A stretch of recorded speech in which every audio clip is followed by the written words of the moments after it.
ಕರ್ನಾಟಕದ ಬಾಗಿಲಿಗೆ ಬಂದು ನಿಂತಿದೆ ಫೆಂಗಲ್ ಭೂತ. ಮಳೆಯ ಕಾರಣದಿಂದಾಗಿ ಈಗಾಗಲೇ 10 ಜಿಲ್ಲೆಗಳ ಶಾಲಾ ಕಾಲೇಜುಗಳಿಗೆ ರಜೆಯನ್ನ ಘೋಷಣೆ ಮಾಡಲಾಗಿದೆ. ಮಂಗಳೂರು, ರಾಮನಗರದಲ್ಲಿ ಮಳೆ ಆರಂಭ ಆಗಿರೋದು ಮತ್ತೆ ಮಳೆಯ ಅವಾಂತರ ಸೃಷ್ಟಿಯಾಗಿದೆ. ಮಂಗಳೂರು, ರಾಮನಗರ ಸೇರಿ ಹಲವೆಡೆ ಜಿಟಿ ಮಳೆಯಾಗಿದೆ. ಬೆಂಗಳೂರಿನಲ್ಲಿ ಸಂಪೂರ್ಣ ಮೋಡ ಕವಿದ ವಾತಾವರಣ ಸೃಷ್ಟಿಯಾಗಿರೋದು. ರಾಜ್ಯದಲ್ಲಿ ಬೆಳ್ಳಂಬೆಳಗ್ಗೆಯೇ ಮಳೆಯ ಅವಾಂತರ ಸೃಷ್ಟಿಯಾಗಿದೆ. ಮಂಗಳೂರು, ರಾಮನಗರದಲ್ಲಿ ಮಳೆ ಆರಂಭ ಆಗಿರೋದು ಕಂಡುಬರ್ತಾ ಇದೆ. ಈಗಾಗಲೇ ಕೆಲ ದಿನಗಳಿಂದಲೂ ಜಿಟಿ ಮಳೆಯಾಗಿದೆ. ವಿಪರೀತವಾದ ಚಳಿ ಇದೆ. ರಾಜ್ಯದ ಜನ ಹೈರಾಣಾಗಿದ್ದಾರೆ. ಇವತ್ತು ಕೂಡ ಮಳೆ ಜೋರಾಗಿ ಬರ್ತಾ ಇರುವಂತದ್ದು. ರಾಮನಗರ ಸೇರಿದಂತೆ ಹಲವು ಕಡೆಗಳಲ್ಲಿ, ಮಂಗಳೂರಲ್ಲೂ ಕೂಡ ಮಳೆ ಆರಂಭವಾಗಿದೆ. ನಾವು ನೋಡ್ತಾ ಇರೋ ಹಾಗೆ ಬೆಂಗಳೂರಿನಲ್ಲೂ ಕೂಡ ನಿನ್ನೆ ಸಂಜೆ ಸ್ಟಾರ್ಟ್ ಆಗಿದ್ದಂತಹ ಮಳೆ ಇವತ್ತು ಬೆಳಗಿನ ಜಾವದವರೆಗೂ ಕೂಡ ಸುರಿದಿತ್ತು. ಇನ್ನು ಬೇರೆ ಜಿಲ್ಲೆಗಳನ್ನ ಕೂಡ ನಾವು ಗಮನಿಸ್ತಾ ಇದ್ದೀವಿ. ಹಲವು ಭಾಗದಲ್ಲಿ ಮಳೆಯಿಂದಾಗಿ ಈಗಾಗಲೇ ಶಾಲಾ ಕಾಲೇಜುಗಳಿಗೆ ರಜೆಯನ್ನ ಘೋಷಣೆ ಮಾಡಲಾಗಿದೆ. ಆದರೆ ಬೆಂಗಳೂರಿನಲ್ಲಿ ಇಷ್ಟೆಲ್ಲ ಮಳೆ ಅವಾಂತರವನ್ನ ಸೃಷ್ಟಿ ಮಾಡಿದ್ರೂ ಕೂಡ ಶಾಲಾ ಕಾಲೇಜುಗಳಿಗೆ ಮಾತ್ರ ರಜೆ ಇಲ್ಲ.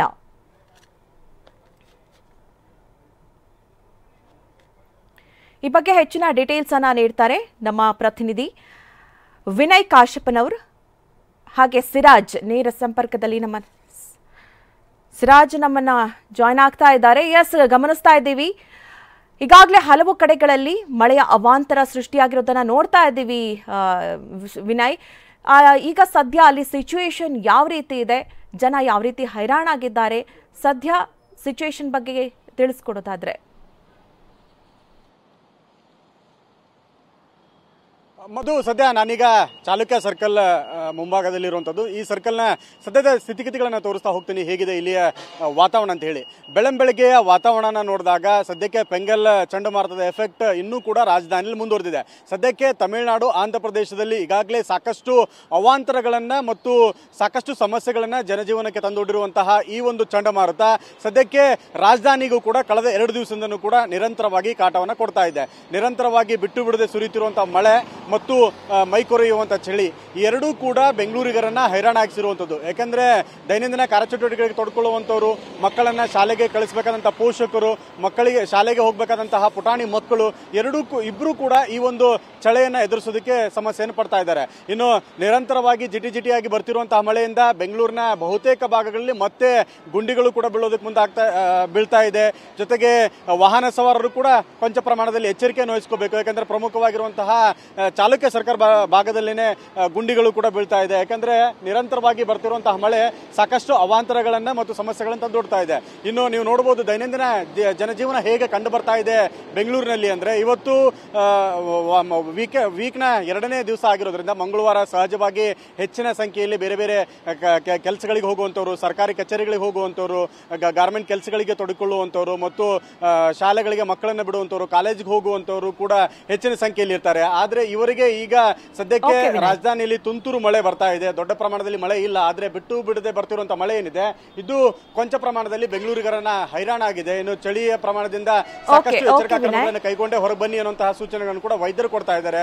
ಇಂತಹ ಒಂದು ಸಿಚುವೇಶನ್ಗಳಲ್ಲಿ ಸಾಕಷ್ಟು ಎಚ್ಚರಿಕೆ ಕೈಗೊಳ್ಳೋದು ಕೂಡ ಮುಖ್ಯ ಆಗಿರುವಂತದ್ದು. ಮಧು, ಓಕೆ ವಿನಯ್, ಹಾಗೆ ಸಂಪರ್ಕದಲ್ಲಿ ಇನ್ನು ರಾಮನಗರದಲ್ಲಿ ಯಾವ ರೀತಿ ಪರಿಸ್ಥಿತಿ ಇದೆ ಆ ಬಗ್ಗೆ ಡೀಟೇಲ್ಸ್ ಅನ್ನ ನೀಡ್ತಾರೆ ಸೈಯದ್. ಗಮನಿಸ್ತಾ ಇದೀವಿ, ಅಲ್ಲೂ ಕೂಡ ಭಾರಿ ಪ್ರಮಾಣದಲ್ಲಿ ಮಳೆ ಇತ್ತು. ಸದ್ಯ ಸಿಚುವೇಶನ್ ಹೇಗಿದೆ? ಮಧುನಾಗರಾಜ್, ರಾಮನಗರದಲ್ಲಿ ಒಂದು ಲೆಕ್ಕದಲ್ಲಿ ಮಲೆನಾಡಿನ ವಾತಾವರಣ ಇದೆ ಅಂತ ಹೇಳ್ಬೋದು. ಕಳೆದ 2 ದಿನಗಳಿಂದ ಭಾಳಷ್ಟು ತುಂತುರವಾಗಿರತಕ್ಕಂಥ ಮಳೆ ಸುರಿತಾ ಇದೆ. ಇವತ್ತು ಕೂಡ ಬೆಳಗ್ಗೆ ಬಿಟ್ಟು ಬಿಡದಾಗೆ ಹಾಗೆ ತುಂತುರು ಮಳೆ ಏನಿದೆ ಅದು ಈಗಲೂ ಕೂಡ ಸುರಿತಾ ಇರುವಂಥದ್ದು. ಕೆಲ ಹೊತ್ತು ಬಿಡುವಾಗಿತ್ತು ಒಂದು ತಾಸುಗಳ ಕಾಲ, ಆದರೆ ಈಗ ಮತ್ತೆ ಆ ತುಂತುರು ಮಳೆ ಶುರುವಾಗಿರುವಂಥದ್ದು. ಈಗಾಗಲೇ ಒಂದು ಮಳೆಯನ್ನು ಲೆಕ್ಕಿಸಿ ಜಿಲ್ಲಾಧಿಕಾರಿ ಯಶವಂತ್ ಗುರುಕ್ ಅವರೇನಿದ್ದಾರೆ ಈಗಾಗಲೇ ಆದೇಶ ಮಾಡಿರುವಂಥದ್ದು. ಇವತ್ತು ಕೂಡ ರಜೆ ಇದೆ. ಹಾಗಾಗಿ ಯಾಕಂತಂದರೆ ಗ್ರಾಮೀಣ ಭಾಗದಿಂದ ಶಾಲೆಗಳಿಗೆ ಬರುವಂಥ ವಿದ್ಯಾರ್ಥಿಗಳಿಗೆ ಏನಿದೆ ಅಲ್ಲಿ ಬಸ್ಸಿನ ಒಂದು ವ್ಯವಸ್ಥೆ ಇರಲ್ಲ. ಹಾಗಾಗಿ ಭಾಳಷ್ಟು ಸಮಸ್ಯೆ ಆಗುತ್ತೆ ಅನ್ನೋ ಕಾರಣದಿಂದಾಗಿ ಮುಂಜಾಗ್ರತಾ ಕ್ರಮವಾಗಿ ಈಗಾಗಲೇ ರಜೆಯನ್ನು ಕೊಟ್ಟಿರುವಂಥದ್ದು. ಸದ್ಯ ಈಗ ನಾವು ರಾಮನಗರದ ಬಸ್ ಸ್ಟ್ಯಾಂಡ್ ಬಳಿ ಇದ್ದೀವಿ. ತಾವು ಗಮನಿಸಬೇಕು, ಹಿಂಭಾಗದಲ್ಲಿ ಭಾಳಷ್ಟು ಜನ ಖಾಲಿ ಬಸ್ಸುಗಳು ಹೋಗ್ತಾ ಇದ್ದಾವೆ. ಇಷ್ಟೊತ್ತಿಗಾಗಲೇ ಈ ರಾಮನಗರದ ಬಸ್ ಸ್ಟ್ಯಾಂಡ್ ಏನಿದೆ ಭಾಳ ಕಿಕ್ಕಿರಿದು ತುಂಬಿರುತ್ತೆ. ಶಾಲಾ ವಿದ್ಯಾರ್ಥಿಗಳು, ರೈತರು, ಕಾರ್ಮಿಕರು, ಕೂಲಿ ಕಾರ್ಮಿಕರು ಬೇರೆ ಕಡೆ ತೆರಳುವಂಥವ್ರೆಲ್ಲರೂ ಕೂಡ ಈಗ ಏನಾಗಿದೆ ಅಂತಂದರೆ ಭಾಳಷ್ಟು ಬಿಕೋ ಅಂತ ಇದೆ. ಯಾಕಂದರೆ ಈಗಾಗಲೇ ರಜೆ ಘೋಷಣೆ ಮಾಡಿರುವಂಥದ್ದು ಒಂದು. ಇನ್ನೊಂದು ಕಡೆ ಏನಂತಂದರೆ ತಮ್ಮ ಬೆಳೆಯನ್ನು ತೆಗೆದುಕೊಂಡು ಬಂದರೂ ಕೂಡ ಅದು ಮಳೆಯಿಂದಾಗಿ ತೊಯ್ಯುತ್ತೆ ಅನ್ನೋ ಕಾರಣಕ್ಕಾಗಿ ಭಾಳಷ್ಟು ಜನ ರೈತರು ಕೂಡ ಬರಲ್ಲ. ಸೊ ಹಾಗಾಗಿ ಶಾಲಾ ಕಾಲೇಜಿಗೆ ತೆರಳುವಂಥ ವಿದ್ಯಾರ್ಥಿಗಳು ಕೂಡ ಈಗ ರಜೆ ಇರೋದ್ರಿಂದಾಗಿ ಮನೆಯಲ್ಲಿದ್ದಾರೆ. ಪೋಷಕರಿಗೆ ಇನ್ನೊಂದು ಸಮಸ್ಯೆ ಏನಪ್ಪಾ ಅಂತಂದ್ರೆ ಈ ಹಿಂದೆ ಈಗಾಗಲೇ ರಾಮನಗರದಲ್ಲಿ ಒಂದು ಲೆಕ್ಕದಲ್ಲಿ ಜ್ವರ ಜಾಸ್ತಿ ಕಾಣಿಸ್ಕೊಂಡಿತ್ತು. ಈಗಲೂ ಕೂಡ ಅದೇ ರೀತಿಯಾಗಿರ್ತಕ್ಕಂಥ ಕಾಣಿಸ್ಕೊಂಡಬಾರ್ದ ನಿಟ್ಟಿನಲ್ಲಿ ಮುಂಜಾಗ್ರತಾ ಕ್ರಮವಾಗಿ ಆಸ್ಪತ್ರೆಗಳಲ್ಲೂ ಕೂಡ ಸಿದ್ಧತೆ ಮಾಡಿಕೊಂಡಿರುವಂಥದ್ದು. ಮಧು. ಓಕೆ ವಿನಯ್ ಹಾಗೆ ಸೈಯದ್ ನಿಮ್ಮೆಲ್ಲ ಡೀಟೇಲ್ಸ್ಗಾಗಿ.